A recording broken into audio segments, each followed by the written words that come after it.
It's been a hard day's night, and I've been working like a dog. It's been a hard day's night, I should be sleeping like a log. As Beatlemania continued to erupt around the world after the Beatles' appearance on The Ed Sullivan Show in February of 1964, the only thing left to do was to chronicle this amazing event. Many records were broken throughout this process. At one point on the charts, the Beatles held all 5 top spots, which is a record that I don't think anyone will be able to break. It was really difficult though to even describe this phenomenon really, because it was something that was never before seen. This gave the Beatles an idea of producing a film that would describe the situation. We knew that in rock and roll you could get in a film, so we wanted to be in a film if at all possible, but we wanted to make a good one. This film and the album corresponding with it was called A Hard Day's Night, which was based off one of Ringo Starr's malapropisms. Now today, I'm going to review both the film and the album, so you get 2 products reviewed for the price of one. I'll start with the film first. It's been a hard day's night, and I've been working like a dog. Now first off, the premise alone is something that'll really sucker in any Beatles fan. I mean, who wouldn't want to see these guys get mobbed by thousands of fans? That's exactly what the opening sequence of the film shows off. It's got a lot of clever visual gags though, and some obviously that are kind of cliched. But hey, since it's the Beatles doing these things, I guess it's still exciting. You're a swan. I'm not being sarcastic, by the way. This film was really one of the first theatrical films, really based off a rock band, so it got away with a lot of things. Anyways, as great as the Beatles' talents are musically, their acting can't exactly carry a film by themselves. So the movie brought in Wilfrid Bramble from Steptoe and Son to play Paul's grandfather. At first his appearance seemed a bit too awkward alongside one of the biggest bands in history, but he does end up getting a lot of really neat gags here and there. They actually reference his dirty old man tag from Steptoe and Son, and they reverse it here to make it clean old man. He's a nice old man, isn't he? He's very clean. As I said, this film really did try some interesting things. He can talk then, can he? Of course he can talk, he's a human being, isn't he? Paul, you know there are some mute people in the world, you know. Now the first 3/4 is probably where the most comedy lies, because really, there's not much of a plot here. Not much happens from a physical standpoint to any of the characters, and there's no journey to some faraway land or anything like that. They simply just have a show later that night that they were having some issues getting to. Now Ringo Starr apparently gets told off by the grandfather and the gang has to find him before the show starts. That's really about as intense as the conflict gets though, from a story perspective. Now the comedy though is really solid. A lot of jokes here are really different from each other with the exception of a couple running gags with Paul McCartney's grandfather being clean as I mentioned, and Lennon calling the manager guy a swine, which concludes pretty nicely in the end. Now speaking of concluding, the last fourth of the movie is really solid. We get a cinematic look at how intense Beatlemania was from the audience, who were really just screaming the entire time. The editing was very well done, and just watching these few shots, it's just amazing how well they conveyed the situation. A lot of things they showed the Beatles going through in this movie did actually happen to them in real life, and that was intentional. The script was written by Alan Owen, and was based off his interactions with the Beatles. It was definitely accurate, and nothing was over the top here. They flat out just showed the insanity around the Beatles, and they really conveyed it perfectly. So really, to summarize, the film is really just a bunch of jokes and just a ton of great music. I'll talk about the music obviously when I review the album, but as for the film, it's really phenomenal. It inspired a lot of spy films and even influenced a Monkees TV show. For the Beatles, it would lead to 3 more films later on. This movie, honestly though, is really something that needs to be seen to be believed. Beatlemania just cannot be explained, it can only be witnessed, and this film is certainly a great way to really see that.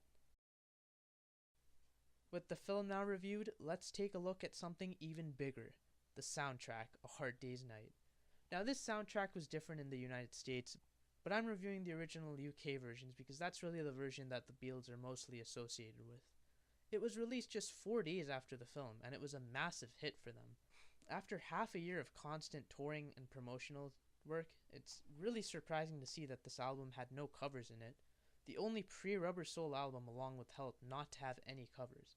I'll get to that fact later, but first, let's take a listen to A Hard Day's Night.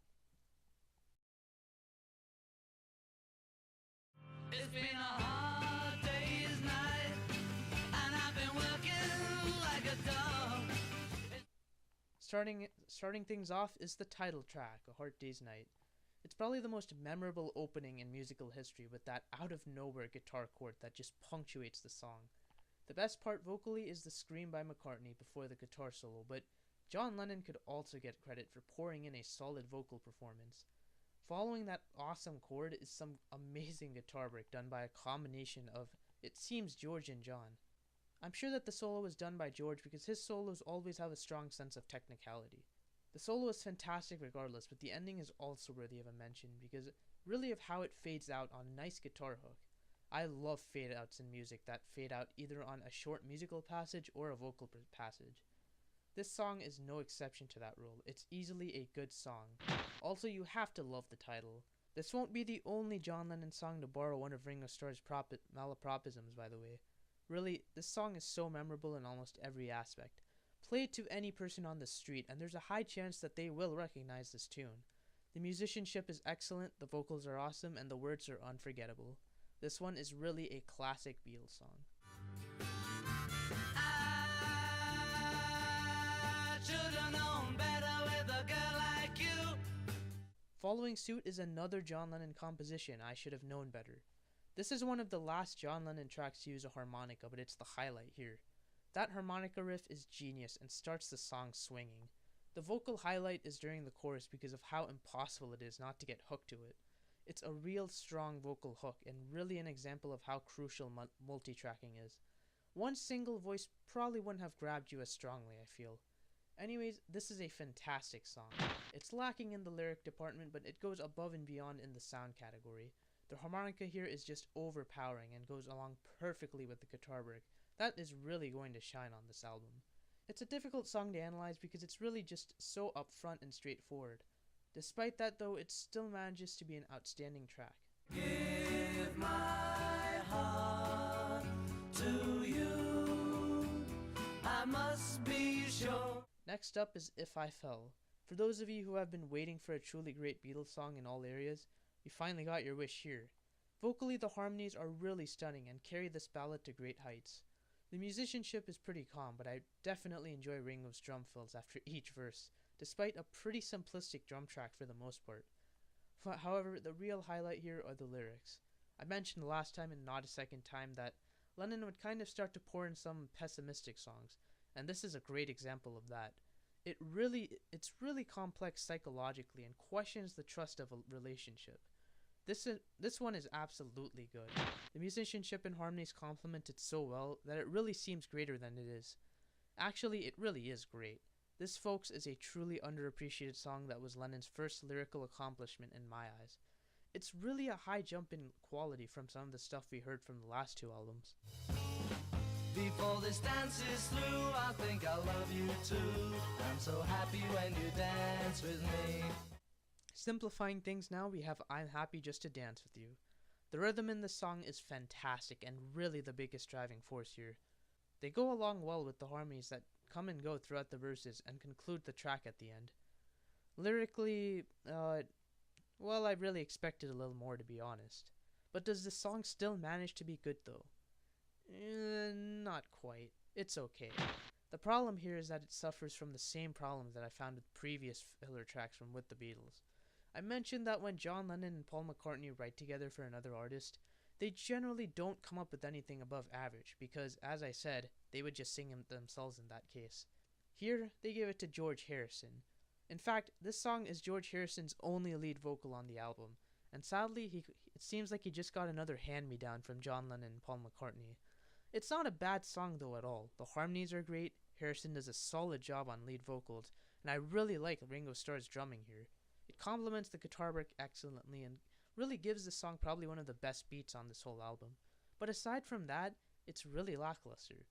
If this song was on With the Beatles, it might have gotten a pass, but after 3 classics, I think it's fair to expect a bit more from Lennon-McCartney. That being said though, it's probably the best song to get an okay that I've talked about so far. My lover brings, she brings to me fair. Following the last track, we get Paul McCartney's song, And I Love Her. If I Fell was John Lennon's step up the songwriting ladder, then this song is McCartney's. This song is one of the few Paul McCartney songs that has a lot of imagery in it. That's mostly what we'll be seeing from John Lennon, but here, it's actually seen from a Paul McCartney song. Not to put down Paul McCartney as a writer, that would just be foolish to do. I'm just saying that his expertise lies in writing melodies more so than writing songs like this. Now going back to this song, it really is unique.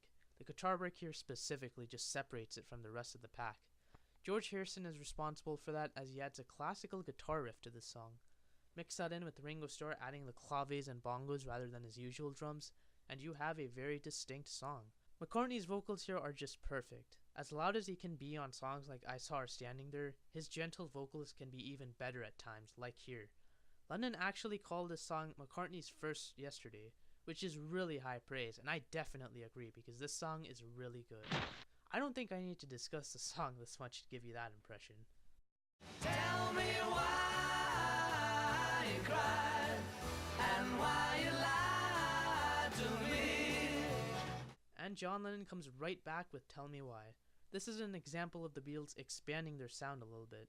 The harmonies here don't sound like any other Beatles harmonies. They were apparently trying to sound like, to quote Lennon, a black New York girl group. Well, I'll say that they definitely do sound very different, and it works pretty well here. The highlight musically is definitely Ringo Starr's performance. The cymbal crashes at the end or beginning of each chorus are fantastic, mixed in with the guitar riff, and it makes the song very enjoyable. An interesting thing to note is that while Lennon's vocals are double-tracked in the stereo versions of this song, the mono versions actually have his voice single-tracked. I don't particularly know why that is, but I think it had to do with the limitations of mixing at the time. Anyways, this song is definitely good.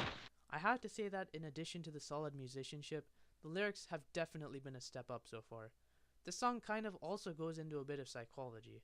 Sure, it's not a classic, but it certainly leaves you satisfied with what it's able to do. So can buy me love. No, no, no, no. To close off side one, we get a hell of a track, Can't Buy Me Love, which is easily one of Paul McCartney's best songs.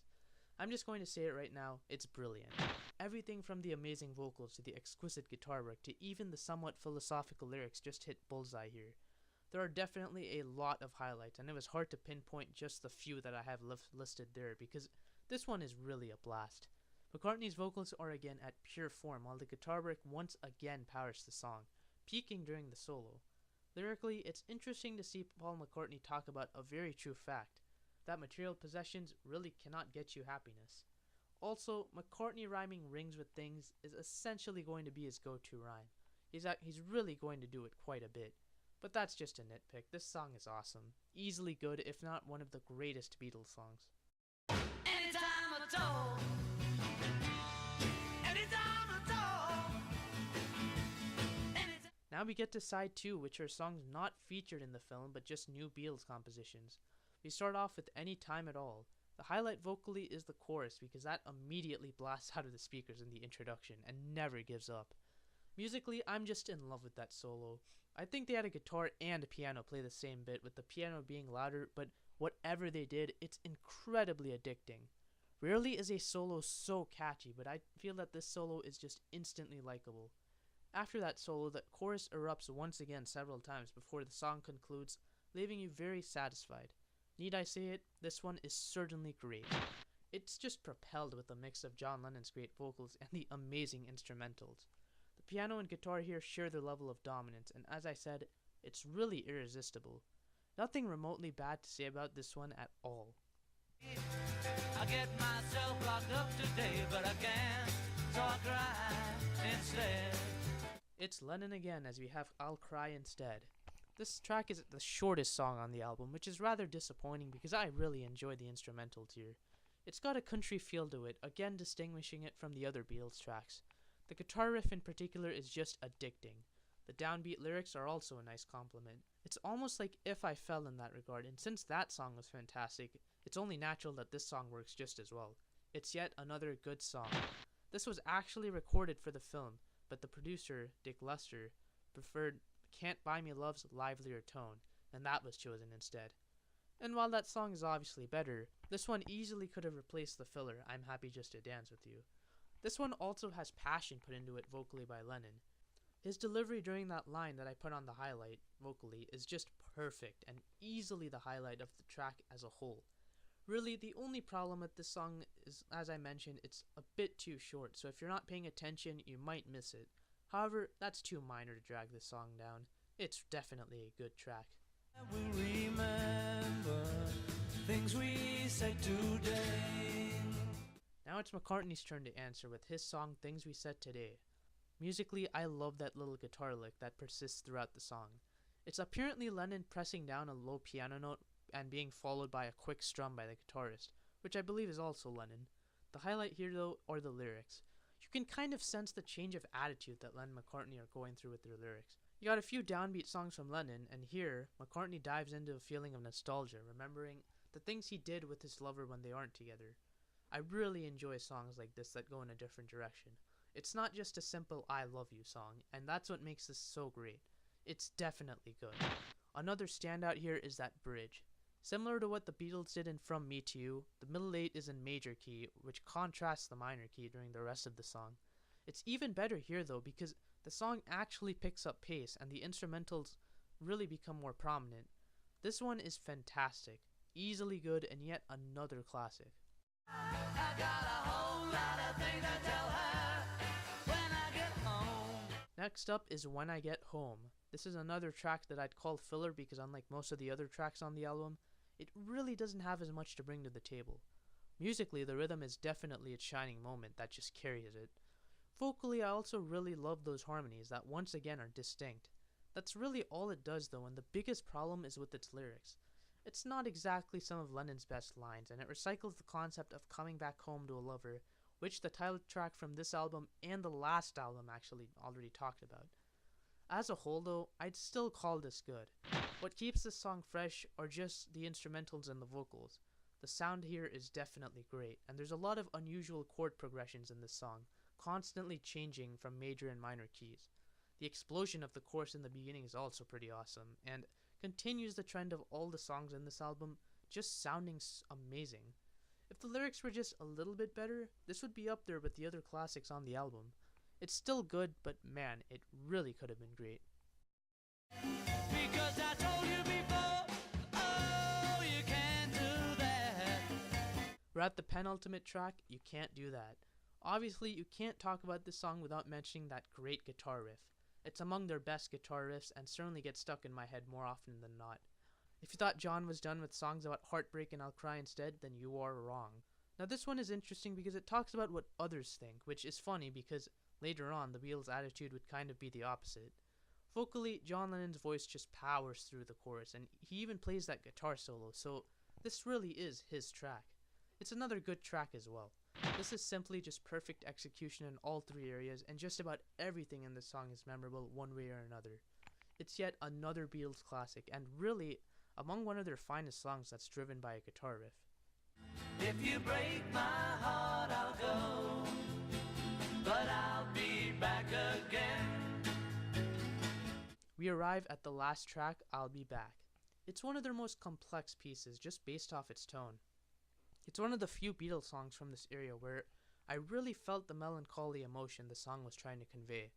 It's because of that guitar passage which mixes a classical guitar with a regular guitar. It's certainly very effective though, and one of my personal favorite guitar hooks. This one is very special because it's one of the first Beatles songs not to have a distinct chorus.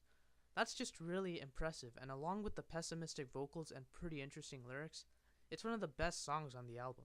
It really took me by surprise the first time I heard it because this one is kind of ahead of the Beatles' time. It's a song that would fit very well on Rubber Soul instead of a couple albums prior. It's difficult to explain this song because it's so perplexing. It reaches its peak during the second bridge, and then it quietly and quickly fades off at the end. This one is a popular fan favorite, and I'm not gonna lie, it's very reasonable to believe this as the best song of the album, just off the feelings it leaves you with. It's really the perfect album closer, and when you're listening to this album and then put the next album on, it transitions pretty well. This one is probably one of the most underrated pre-Rubber Soul Beatles songs. Come give me dynamite. Come give me dynamite.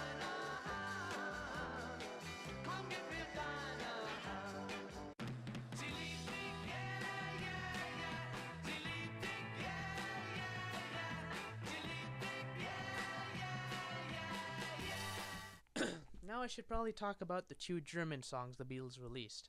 A casual viewer might not know about this, but the Beatles actually recorded a German version of I Wanna Hold Your Hand and She Loves You. This was for obvious reasons, as the German sublabel of EMI, which is the Beatles label, thought that recording the songs in German would be beneficial in spreading their popularity. So now why am I talking about them both instead of separately? Well, one, you already know how I feel about both of these songs, but mainly, there's not much to say about these two. They're literally just German versions of 2 Beatles hits. There's not really much to talk about as a result. They're mostly just novelty songs that happen to come with past masters if you bought it. For that reason, I have to be as neutral as possible with the rating and give both of these an okay rating. They aren't good or bad, they're really just there as a curious piece of Beatles history. So that was A Hard Day's Night. It's really an interesting album that to me showcased the evolution of the Beatles a little bit. There were no covers on this album, and while that could have been a problem in the last album, the original songs on this album were all phenomenal. Each of them tried something new and have a distinct piece in them that makes each of them memorable. The fact that 12 of the 13 songs on this album managed to be great is pretty incredible. This album is definitely going to be very tough to beat for a while as a result. And it's regarded as one of their best for a reason, and hopefully those of you who discredit the Beatles' early albums kind of understood why Beatles fans still love their early work. Let's now check the song rankings, where you see a lot of shifting around has happened. The top spot still belongs to I Wanna Hold Your Hand, but the second spot now belongs to A Hard Day's Night. The rest, as you can see, are all mixed up, but that's really what happens when a new Beatles album comes into the picture. In about 2 albums, who knows what this list will look like. Speaking of albums, here are the album rankings, and it looks like this album has overthrown Please Please Me as their best album so far. But I mean, is that really surprising when there were 12 awesome songs on this album? I definitely hope I'm not the only one who thinks this. Now let's talk about the 3 observations I made about this album.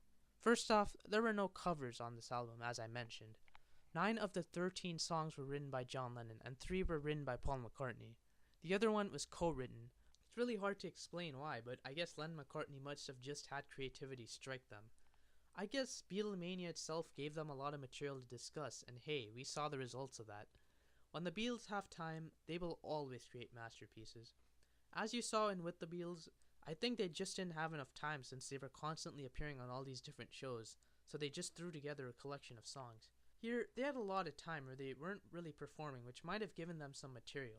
Second thing I noticed was the musicianship. This was an incredible album for anybody who really loves good music. Many songs had pretty interesting chord changes, and some had very distinct traits in them as a result of the musicianship.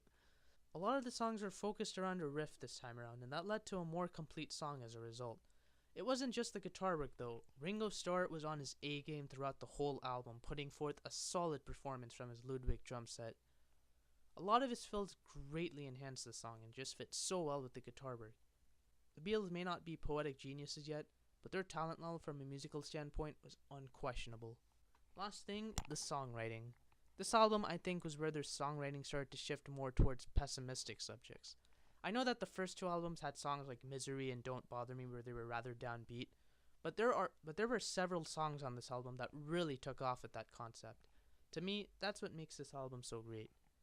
The development of Lennon-McCartney songs is what kept each Beatles album fresh.